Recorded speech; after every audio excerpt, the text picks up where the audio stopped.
Marwar bulletin में फिल्मी सफ़रनामा लेकर हाजिर है आपका दोस्त चंद्रमोहन कल्ला। सभी देखने वाले दर्शकों को मेरा नमस्कार, राम राम नखम्मा गणिसा।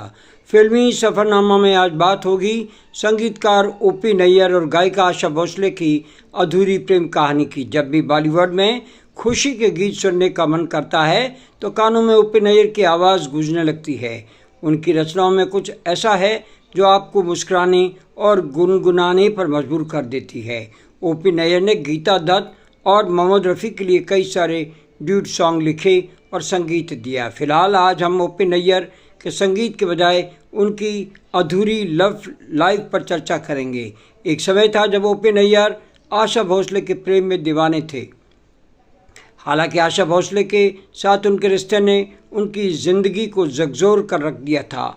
उसके बाद न तो वो अपने परिवार के रहे और न ही आशा भोसले के हो पाए।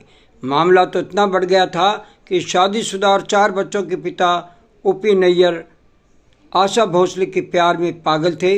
नैयर साहब ने खुद भी इंटरव्यू में एक बार कहा था, ये तो सुना था लव इज़ ब्लाइंड, लेकिन मेरे मामले में लव ब्लाइंड के अलावा डीफ यानी बहरा भी था, क्योंकि आशा की आवाज़ के अलावा मैं कोई और आवाज़ सुन ही नहीं पाता था।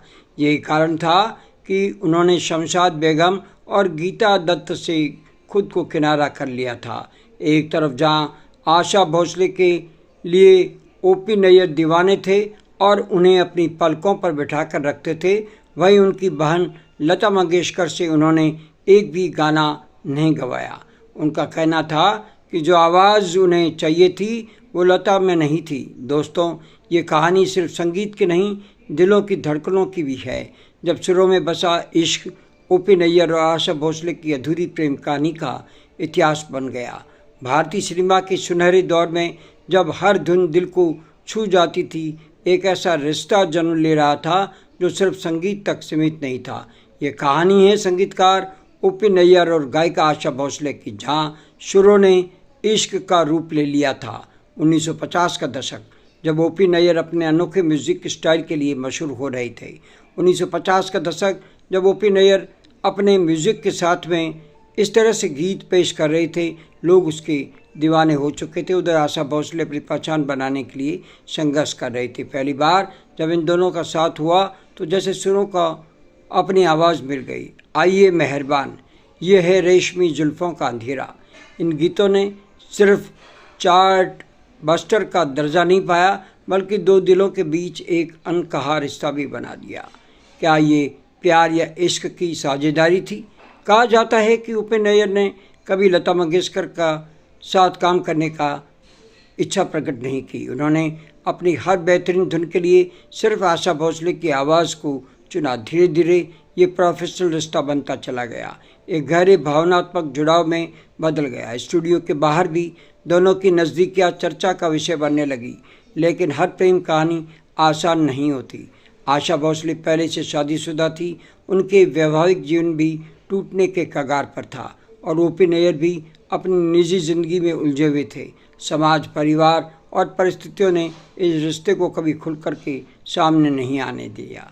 दूर और अंत, समय के साथ दोनों के बीच की दूरियां बढ़ने लगी।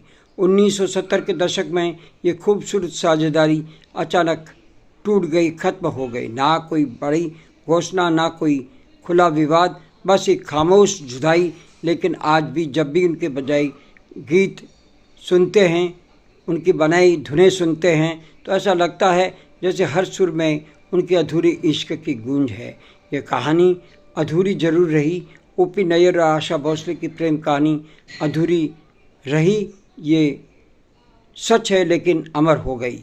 अपने संगीत के जरिए कुछ मोहब्बतें मुकम्मल नहीं होती, लेकिन उनकी गूंज कभी ख़त्म नहीं होती। कुछ इसी तरह से थी आशा भोसले और ओपी नैयर की प्रेम कहानी। दोस्तों, कैसा लगा ओपी नैयर और आशा भोसले की अधूरी प्रेम कहानी का किस्सा? आपको अगर फिल्मी सफ़रनामा का ये एपिसोड पसंद आया हो तो इसे सब्सक्राइब करना ना भूलें, लाइक करें, शेयर करें। मारवाड़ बुलेटिन समाप्त करने की चंद्रमोहन कल्ला को आज्ञा दीजिए। कल सुबह मॉर्निंग न्यूज़ लेकर फिर हाजिर होंगे। तब तक हमारी ये सभा समाप्त करने की इजाज़त दीजिए। नमस्कार, शुभ रात्रि, शब्बा खैर, जय जय भारती, जय हिंद।